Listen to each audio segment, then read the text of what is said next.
This is Leafs Morning Take with Nick Alberga and Jay Rosehill. Now we've got a fight started here right off the bat with Rosehill. 30 minutes of live, nonstop Leafs talk starts now.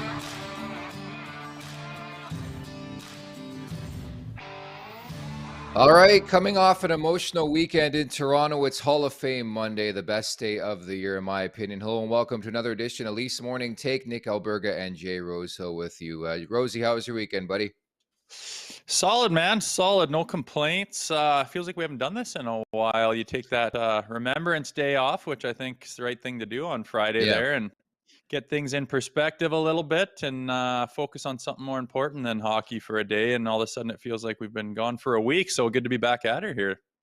It is, and certainly a lot to get to from the weekend in mere moments. Remember to subscribe, smash that like button, leave us a review. Don't forget to visit theleafsnation.com for the very latest on all things Toronto Maple Leafs. You have thoughts, comments, concerns, questions, hit us up in the YouTube chat down below. We'll get to them a bit later on. And again, a lot to cover. But off the top, I had to ask you, we had a back-to-back this weekend, the dreaded back-to-back, Rosie. The biggest excuse in pro sports. As a former player, what was it like to play in a back-to-back? You played one of those, right? Yeah, we didn't. It seems like they play them more now in the NHL than when I was playing. But man, I played lots in the American Hockey League too. And your standard weekend is Friday, Saturday, Sunday afternoon, or Sunday at like 11 a.m. So very used to that. It's no secret. I think that these guys are coddled pretty heavily. And I think that the media likes to play a part in that by thinking the sky's falling because they got to play back to back.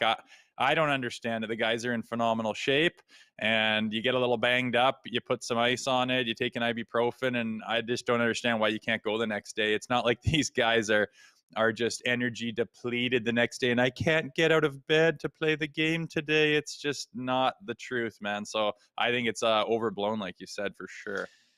Furthermore, this one's a bit different too. The fact that it was the rarity of having back-to-back home games. Would guys take a peek in that case? Like you mentioned the AHL where you have 3-3 sometimes in the same building at home or on the road. Would you take a peek and maybe hit the bars for a couple drinks after one of them? Why not all of them? Your time in the league is fleeting, man. Get downtown and mix it up all the time. You got to play guilty once in a while. It's not going to kill you. Take a load off, right? That's right. Yeah, especially in I that like big that. city. Okay.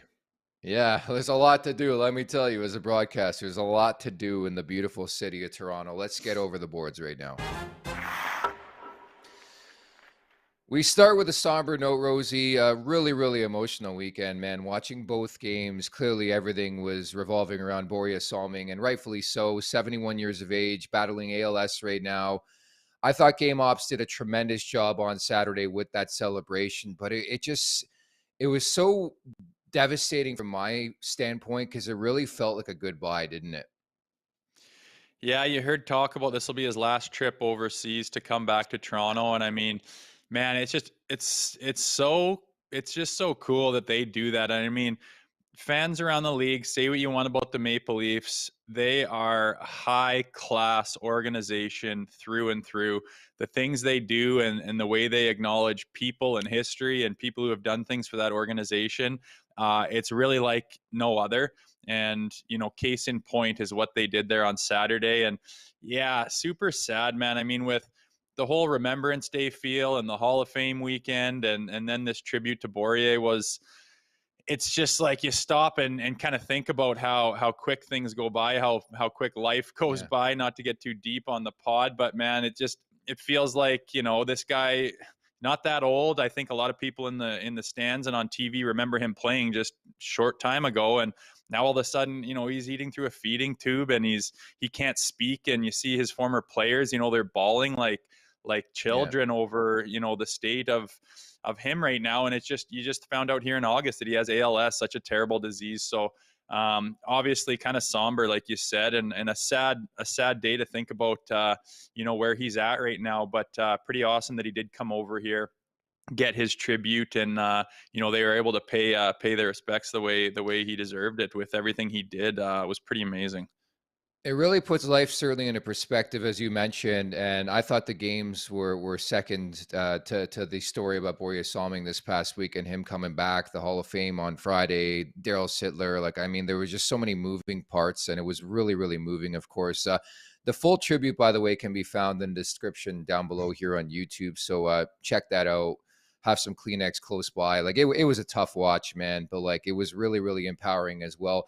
Was going to ask as well, like as a former Maple Leaf, did you have any encounters with Borje? Can you speak to maybe the importance behind the scenes of what he meant to this franchise, what he means to this franchise and city?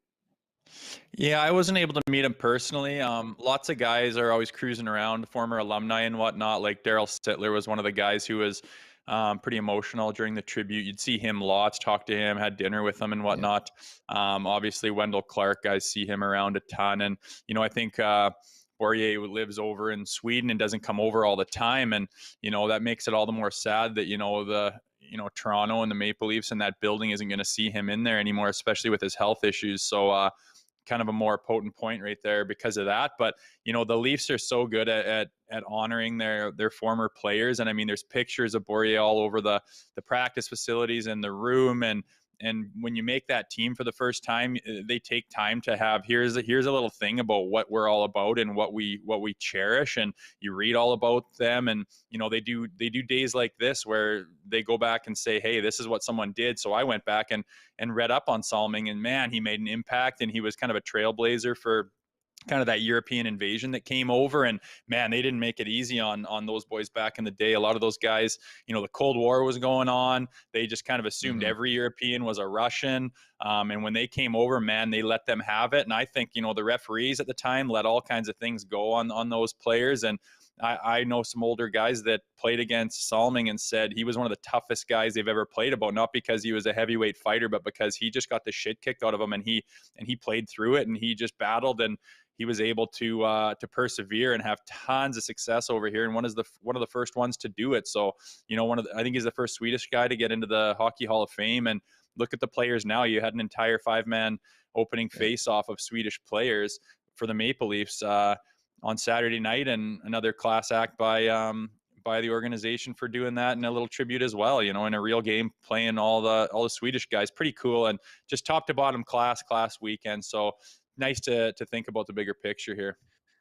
Yeah, it certainly is. And I think, as you referenced too, like just the body of work in his career, not only in this country, not only in this city, but what he meant to Swedish hockey. I mean, one look at William Nylander on Friday when he was shedding a tear, Oliver Ekman Larsson, the embrace when they did the face-off, the ceremonial puck drop on Saturday. Like, this guy just is more than hockey in one country, two countries, across the world. And again, we wish him the very, very best in this battle. ALS is just a bitch of a disease, man. And it's just so tough to see. And it really, really, again, puts life in a perspective.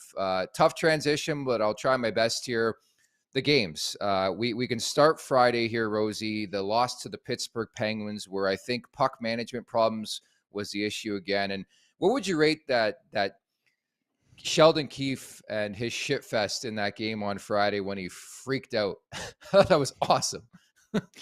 Yeah, I like the intensity. I like the emotion. I always liked it when a coach lost his mind on the bench. I mean, you don't have to be tearing your suit off Playfair style and snapping twigs over the boards necessarily, but when you're Yeah. showing emotion, sometimes you can tell it's like it's a purposefully done act where Yeah. we need some emotion here, we need some energy, we need to show how much I care, and you get a coach losing his mind. So I like the intensity. Anything that's just pure intensity I love all the time, but nice to see. How about you?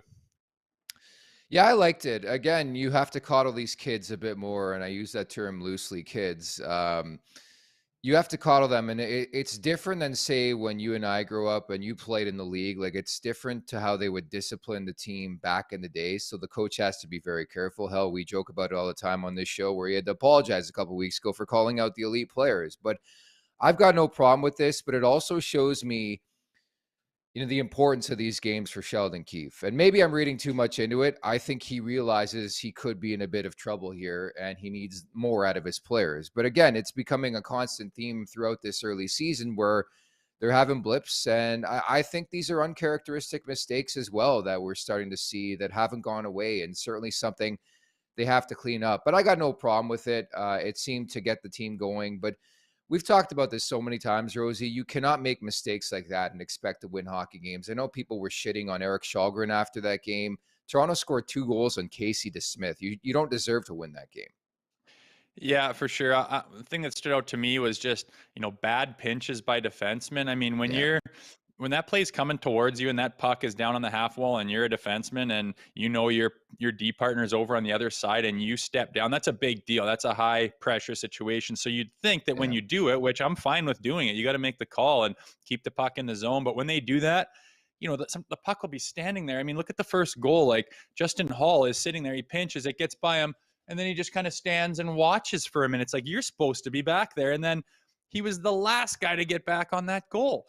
And then same thing with the second goal. I mean, constantly he's falling down and it's odd man rushes and he's looking around and Malkin's wide open in front with his beside his shoulder, getting that shot off, just constant. And I look at the numbers and it's like, he's playing more than Gio and Sandin and Liljegren. And it's like, why? I swear he's got fucking pictures of incriminating evidence against Keefe or something. Like, why don't they back his numbers off a little bit? Every time I'm like, it's a crucial last 2 minutes of a period and I'm going, why is he out there? But I hate shitting on one guy, but my God, it's like, they sure are into developing this guy, because my God, they are playing the hell out of him. And every time I see a game lost by a goal here or a hair there, and it's like one of those big mistakes by the same type of player constantly. So frustrating in that sense, because that was a winnable game. And, a few things like that. And when you happen to see the same player make the same problems on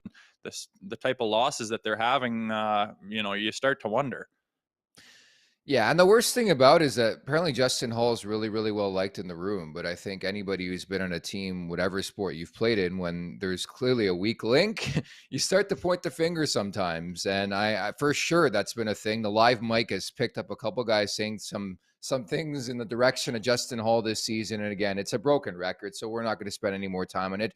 Let's look at a positive. So they beat the Vancouver Canucks on Saturday, but you know me, Mr. Optimistic.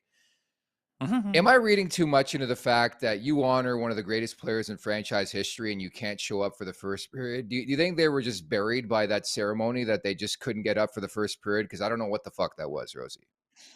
Well, it's hard. I mean, during that ceremony, I mean, as unbelievable as it is and as important as it is, Yeah. my mind was going to, man, these players are getting cold, right? And Yeah. luckily it's the same Yeah. for both players. Sometimes it's not. Sometimes you just have the home team on the bench for those ceremonies and the guys in the Yeah. back can stay doing their stretches and warming up and moving around. But when you're sitting on that cold bench and your feet are 6 inches from the ice, you get cold and it takes you a second to kind of get the muscles going again. So you could call it that, but at the same token, the other team's sitting over there, the Canucks are doing the same thing. So certainly don't want to blame that. I would never change anything about those ceremonies, but perhaps you could call it that. But I don't know. The starts have been an issue for this team, starts of games especially. So obviously something to address, and how you address that, I'm not totally sure. I mean, I think they've mixed up the lines a little bit and started different players. But on the positives, I liked, the fourth line seemed to have some grit and was banging and crashing a little bit this weekend and really showing that oomph and that energy. I liked Jordy Ben back there. Looked like he was snapping it around pretty hard. Looked like he had some confidence, and that's good to see. We need some injection of something on the back end there. So trying to go with the positives for sure. But yeah, I mean, it seems like just like any team you watch, man, there's going to be the same type of problems go on kind of game after game that you want to fix. I mean, everyone's working on stuff, right? Yeah, exactly. And, the positive note is that they storm back in the second period. And I think it also helps when you're playing a fragile team like the Vancouver Canucks, where you knew it was 2-0 in that game, but it was really 0-0, just the way Vancouver's been playing. Defensively, they lose again against the Boston Bruins on Sunday. And yeah, the success story that is Jordy Ben scores his first goal of the season as a Leaf in his first game. I don't know what he was doing on the doorstep there, but you'll take that. Anytime you can get a guy not named Matthews or Nylander or Tavares or Marner, for that matter, scoring a goal, you have to feel good, right? Yeah, for sure. Especially a D-man that doesn't put up a ton. And, that secondary scoring, that's big when you get those guys capable of chipping in. It takes the pressure off the big boys, and I'm immediately thinking about the playoffs. Like you look at the games last year in the playoffs, and it's like if Marner and Matthews don't have it going and they're fighting and trying, it's like, well, then they have no hope. And you can't have that, man. It's just not going to get it done. You're going to get into a 1-game deal where it's an elimination game, a game 7, and you can't just rely on 2 guys to be putting up 3 points each to win a game. It just doesn't work that way, and it's too risky. So I like to see the secondary scoring, and they've been getting it this year, so it's pretty good. Side note, when it was 2-0, I hammered the Leafs at plus 240. Oh, And okay. I thought that they, aside from their first little bit of a hiccup and a couple goals scored on them, they got down, which kind of unacceptable. But I was like, they've got this game in the hand. I thought they had a couple of strong shifts of pure dominance, and I'm like, they're gonna find it today, and they're down 2. I don't think they really deserve to be down that bad. So I hammered them, knowing that Canucks tend to choke off a couple of leads here and there. So that was actually pretty positive. They made me a couple of bucks, and happy to see, some different guys chip in on their debuts. Yeah, suffice to say, we'll never have Schenner back on the show ever again after you took his opponent. And he was mad at me for saying, "Are you coming back to Toronto?" And he I knew it. I he's knew like, it because high market teams, and the last thing I need is to like get something in the media. I was like, oh God, as if you were gonna get any shit for that. As it's if we're so not funny, asking you. man. It's funny you brought that up because I was putting together sort of the clips for the show after, and I'm like, what's gonna make news? Yeah. And I'm Oh, I like, know. it's Rosie asking about a return. I'm the bad media guy who doesn't give a shit. And now pretty quickly I changed to that side of the dark side, I guess. Yeah, But you got you'll to be survive. all in. You've done a tremendous job so far. The Hockey Hall of Fame, the class of 2022 will be officially enshrined tonight in Toronto. So among them, Daniel Alfredsson, Henrik and Daniel Sedin, Roberto Luongo. Do you have any lasting memory of the 6 there, and specifically, obviously, the NHLers? You look at Alfredsson, first time being cheered in Toronto, I think. Henrik and Daniel, what careers for them, and Roberto Luongo, man. Yeah, man. Pretty solid class of kind of guys that's right in our wheelhouse as far as our age is concerned. Got to watch their entire careers in our prime of watching years, kind of. But, the Sedin twins, like, can they not? Is there anything they don't do side by side? It's just insane. Like, at some point, are they going to be split up at all? I went through and was like checking out their stats, and they're just fucking mirrors of each other, man. Everything they've done is just a mirror of the other. I don't think you'll ever see that again. I don't understand how you could. But I was reminded of, playing in Toronto where Brian Burke was our GM. And I think it was the end of the season, man. Our season was over and we were having a drink, and Berkey, just the beauty that he is, would stick around a little bit and have a drink with us. And we were just sitting around, like gathering around grandpa's story time, and he was telling us about the draft, where what he did to trade up to get the Sedin twins back to back. And I wish I could remember it. It's a complicated story. It reminds me of that show with Kevin Costner, The Draft, or whatever the hell it's called, where a football movie where he's wheeling and dealing on draft day. It's exactly what Berkey did to get those 2 guys in Vancouver. And it was the wildest story, man. It was wicked to hear. But if you can go online and see what Berkey had to do to get those 2, it was pretty cool. And then, because of that day, they had the careers that they had. Otherwise, there's not a very good chance they're going to play together their entire careers. So good for them. And obviously a Hall of Fame worthy careers. Really is incredible how that came to be. I believe it is on a recent episode of Hey Berkey that Sportsnet puts together. I don't know if they do them anymore, but I think you can find the story there. And I know exactly what you're talking about. It was really, really complicated, but he had so much faith in these twins, putting them together in the NHL, man. Like that's got to be one of the best gambles of all time in NHL history, just to look at the body of work, the careers. Not to mention that I truly do believe down the road, these guys will be the first ever co-GMs in NHL history, where they'll both be the GM of the Vancouver Canucks. That's my call right now. Can you imagine dual GMs? That would be hilarious. Why not, though? I think it's possible. Tell. I'm interested if they want to stay in the game or not. I imagine they do, those 2, so that'd be pretty cool. Yeah, they're working for the Canucks right now. I'm telling you, that's going to be a thing in a couple of years from now. I know Jim Rutherford's running the show there with Alvin and company, but I wouldn't put it past the Sedins. They mean that much to that market, and by all accounts, it sounds like they want to stay in the game. Very sweet heavy, of course, on the weekend. Also here with the Hockey Hall of Fame, Daniel Alfredsson. Man, oh man, I hated this guy growing up as a Leafs fan, but he was just so important to the success of the Ottawa Senators. And I almost forgot he played that one season with Detroit, eh? Yeah, it's kind of a footnote, right? But Yeah. when you look at him, you just think of that era of Sens uniform, with the shield and helmet kind of guy or whatever they want to call it. But Yeah. that just screams Daniel Alfredson. And back when he had that Krusty the Clown red hair flowing out his earpieces, and he's the captain of that team. And every time they came into Toronto, it was a war. So well deserved. What a career! And it's always cool when guys can do a Hall of Fame career with pretty much one organization like he did, aside from that footnote. But pretty awesome. I like those Hall of Fame deals. You can go back and look, and we haven't even talked Yeah. about Luongo. Yeah. I remember him in the World Juniors. I was in grade 7, and guys are talking about this Roberto Luongo, and then he's just over 1,000 games played as a goalie. He's everything he did for international hockey and Team Canada, and going to the finals and almost winning it all, and just pretty wicked careers for those guys that pretty much spend them all with one organization, more or less. Yeah, Luongo is pretty special to me too. He's from the same area in Montreal that I'm from. In fact, growing up, my grandfather used to bring me to 2 different arenas to watch hockey. One's now named the Martin Brodeur Arena. The other one's now named the Roberto Luongo Arena. So always have sort of that comp to that, and just to see his career, his importance to any team he's played with. And the best thing about Luongo is the personality to me. Like, that puts him over the top, where he just loved playing the game and just didn't take it that seriously, which I love that about him. Yeah, me too. He's obviously he was a leader. I was talking to someone at work, and they were going, how about he was the captain of their team? And like, have you ever seen that before, where a captain, like, I think it's ridiculous personally. I think it's absolutely ridiculous. Like, how can you're not on the bench, like, you're so isolated as a goalie. You're out there by Yeah. yourself. Most guys don't talk to you during a game, don't touch you very much, and just leave you be in your stall. You kind of got your bigger stall off in the corner somewhere, and you're doing your weird goalie shit. But why would you put a captaincy on him where he's got to go talk to the referee? He's got to relay messages to the coach. It's just ridiculous. But it does show the importance that he must have had in that dressing room. And like you said, the personality that he has, to be able to, like, be the glue on the teams that he was on, enough so that they gave him the goddamn captaincy in the NHL, is something I've never seen before.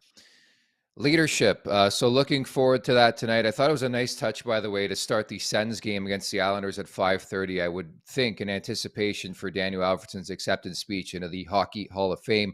With that in mind, Rosie, the wrap-up is brought to you by our friends at PointsBet Canada.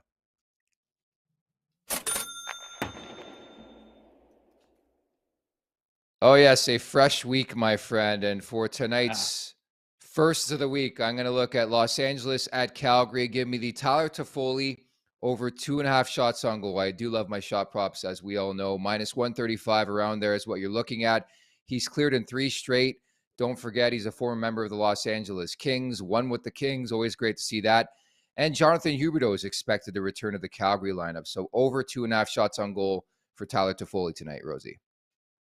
I like it. I think we've said before, when guys return to their old teams, it's always a good time to get on some kind of a bet, because it's kind of one of those things that Vegas might not really take into account or notice, or their algorithm's not picking up. So I always pay attention to that for a goal prop or a shot prop, but over 2.5, very doable.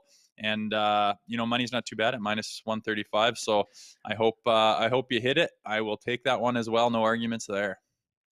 You know, it's funny, over the weekend, another thing I look at in terms of angles and betting is like the baby bump boost, where a player will have a baby. And a friend of the podcast we'll have on later on in the season, Adam Henrique, had a kid in the last couple of days. In the game after, I hit him 3-1 and he scores. He had 7 shots on goal. Like, you just get so horned up after having a kid.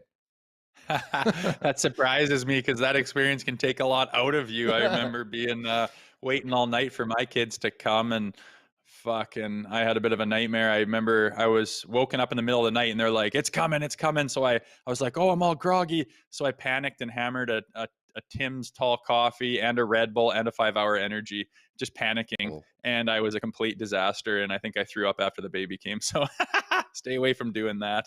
But good for him. If you can go in the NHL and pot a couple goals after a night like that, good for you. Yeah, running on fumes. And I always, Yeah, same thing. I felt the same thing about like players after having a kid. You think they'd be gassed, but they actually play their better games. It just seems to be a thing. And that's actually an angle I look at in betting. So again, I like to that's Foley cool. over 2.5 shots on goal. A light schedule in the NHL usually is the case on Mondays. Before we say goodbye again, you won't be with us tomorrow or Wednesday, but we will have 3 hits with Rosie. Just your general thoughts as the Leafs get set to take on Pittsburgh. There's the expectation that maybe Matt Murray could return to the lineup, which scares the hell out of me because it's Pittsburgh, number one. Yeah, kind of interesting that they play him again so soon after playing him on the weekend. That usually doesn't happen. It seems to be a little more spread out, but Yeah, nonetheless, I think they'll get another shot at them, which is nice. A yeah, winnable game for them there on Friday, but obviously they dropped it, so a little bit of a redemption feel I think is nice. And we're starting to maybe get out of that October, early November injury plague that has hit them, and we're starting to get guys back. We mentioned, Liljegren and Ben, and now if Murray comes back, I mean, his body of work was so small, right? And I was looking at a yeah. tweet earlier that had, Shalgren and Samsonov in the top 10 for save percentage, 5-on-5. And you look at some of the goaltenders on that list, you're like, wow, we have actually got really good goaltending considering our quote unquote number one has been hurt since game number one. So, I mean, if we can get Murray playing solidly and staying healthy, I mean, all of a sudden we're extremely deep in our goaltenders, which I do not think was the outlook on the season going into it, especially from you. I mean, I know you don't love Murray, and I think he's yet to prove himself. I thought he was well on his way to doing that at the beginning of the season, Yeah. and then he goes down first bloody game. So it'll be interesting. I hope he plays because, like you say, redemption games, old teams, that type of thing. So I hope he plays and I hope he does well. But I think it'll be a pretty high pressure situation for him, and obviously he won't. He'll have a little bit of rust on him. Yeah, nothing confirmed at this point as we do this broadcast. But again, it seems very, very likely that Matt Murray could return on Tuesday against the Pittsburgh Penguins. And a bit of a scheduling quirk, I guess, because this is game 2 of 3 in 15 days against Pittsburgh. So the season series will be done in the matter of 15 days. It makes no sense to me, Rosie. Yeah, I don't get that either. But on the other hand, imagine just sitting in a room with all the 32 teams and then all their buildings and the concerts Yeah. and monster trucks and everything's coming in, and you're trying to make that work. There's going to be a few blips in the thing, and I think they do a pretty good job. But yeah, sometimes you look at it and go, how the hell does this make sense? But I mean, an absolute nightmare. That is definitely a job that is not for me, scheduling all that and organizing. So you just do it. I don't think the players care. You just show up and play who's there. And I think it's better to kind of play guys, within a small amount of time because you're familiar with it and you realize what you did and it's fresh in your mind. So, like you say, hopefully on Tuesday there, they understood what they did against the Pens and can get a win out of them. And I guess next time we speak, you'll be at Disney World, right? Yeah, we're taking the crew to Disney World. So, Oh, yeah, I'll be doing the gravy. show down there in the business center somewhere. And, hopefully I don't miss any important things, but I think we'll be back an hour too. So I'll be doing her a little early. My hair will be disheveled and I'll be a little bit tuckered out, but I'll be on my game. Don't worry. You're such a meat. You'll be in my time zone, bud. No, I'm going to Disneyland. Oh, that's so California. Yeah. So Oh, I'll be okay, earlier. sorry. I'm the meathead. I'm actually the I meathead then. know. Everybody knows I, that, Nikki. Don't worry. oh, no, because I just, again, for the life of me, I've never been able to know the difference between Disneyland and Disney World. So you're going to the California one. Okay, okay. When you're just a young pup running around chasing young women and you don't really have the family to drag you to Disneyland or World, I can understand the mistake. Don't worry, buddy. Okay, we'll leave it at that. So we'll talk to Rosie again here on this show on Thursday, but 3 hits with Rosie is coming up tomorrow on Wednesday, so don't miss that. Excellent job, Rosie. For Jay Rosehill, I'm Nick Alberga. Thanks so much for watching and listening. Take care.